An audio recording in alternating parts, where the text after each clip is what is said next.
Welcome to the first episode of my podcast. I've probably recorded this about 47 times to get it right. It's probably still not right, but it is indeed my first podcast, so a little slack is welcome. I just wanted to take a few minutes to introduce what this series is all about. It's not about sharks. Sorta. Let me explain with a quick story. One day, my husband Paul and I were walking into our son's preschool classroom ready to take our tonky little dude home for the day when his teacher walked over and said, he had a really great day, but he did bite 2 kids. Crap. Our jaws clenched into what probably looked like 2 of those grimacing emojis side by side when his teacher jumped back in to say, "It's all good though, no one was hurt." And to be completely honest, one kid kinda deserved it because he pushed Finn to the ground. He was joking, of course. And the other one was a toe. You see, as parents of a 4-year-old sending their kid to school for the first time, that's one of our biggest fears, that he might hurt another kid when we're not around.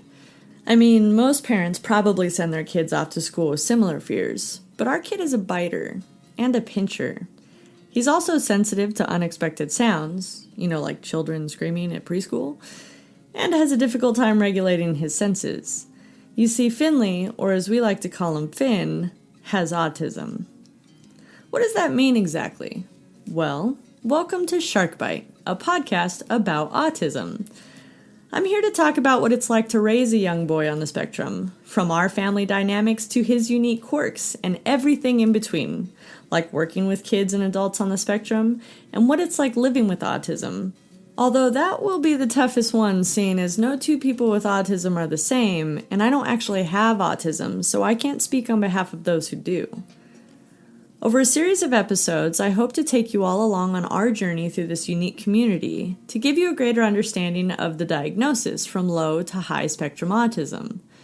I'll have guests like Finley's dad, professionals in the field, other parents of children with autism, and hopefully a few individuals actually on the spectrum so you can really get first-hand glimpse of what it's like to live with autism. I'll sprinkle in some episodes about common debates like, is the puzzle piece a good symbol, and what is Autism Speaks really all about? There's no limit to where I want this to go. I honestly just really love my kid, and I want to talk about him all the time. #mom life, am I right? Which brings me to why I named this podcast Shark Bite.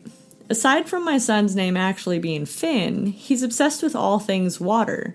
Baths, showers, swimming, bubbles, you name it, the kid is a bona fide aqua boy. And as my opening story suggests, he's also a biter.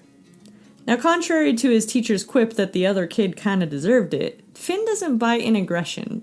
He bites when he's overstimulated, which I guess is a great innuendo to the first lesson in autism. Overstimulation occurs when there's too much of some external stimulus or stimuli for a person's brain to process. You don't have to have autism to experience it, although it is very common for those with ASD. For example, sometimes Finn will be playing with toys in our living room with a cartoon playing in the background. Everything's great, right? Then, all of a sudden, and when I say sudden, I mean what in the world just happened, total meltdown. Biting, crying, chucking stuff, tensing up, you name it. He could be hungry, he could be tired, he could be a typical 4-year-old who got pissed off that the cartoon flipped to those characters with stick arms and legs. He really doesn't like those for some reason. Most likely, he got overstimulated from an abundance of sights and sounds.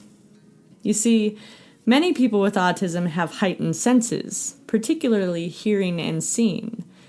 This is why you might see stories of really great artists or musical proteges on the spectrum. Their eidetic memory, passion for colors and shapes, and ability to hear notes beyond the average eardrum often lends itself to these fields. This also might be why you see a kid wearing noise-canceling headphones in a place you wouldn't particularly think they would need them, like Target, or the park, or preschool. So flashback to Finn in our living room playing with toys and listening to a cartoon.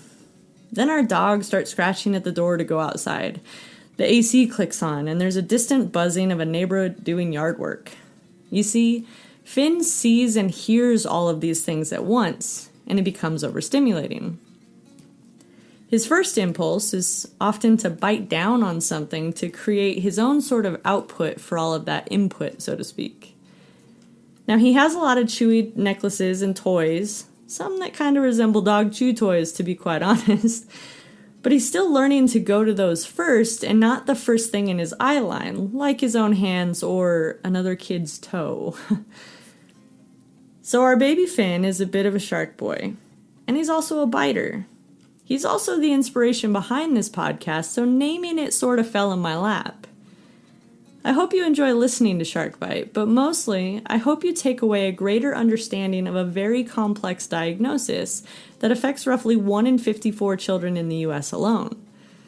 So the next time you see a kid chewing on what looks like a dog toy, or see a parent having an impossible time consoling their child in the middle of a grocery store aisle, yes, that has happened to us, you might offer a helping hand instead of passing judgment. Autism is pretty awesome. It can be extremely difficult. It's often mysterious, but it's awesome. After hearing these stories, you might just find a really good friend in someone on the spectrum because, contrary to popular belief, people with autism want companionship. They're all unique and cool and interesting and ultimately just want to be understood. Thanks for listening, and I hope you come back for more episodes. Please feel free to subscribe on Apple Podcasts or Spotify, find Shark Bite Podcast on YouTube, and follow me personally on social media, at LATweets22 on Twitter. I apologize in advance for all the Dodgers baseball talk. Or at Our Finspired Life, 2 N's, on Instagram. Goose, let me hear those giggles.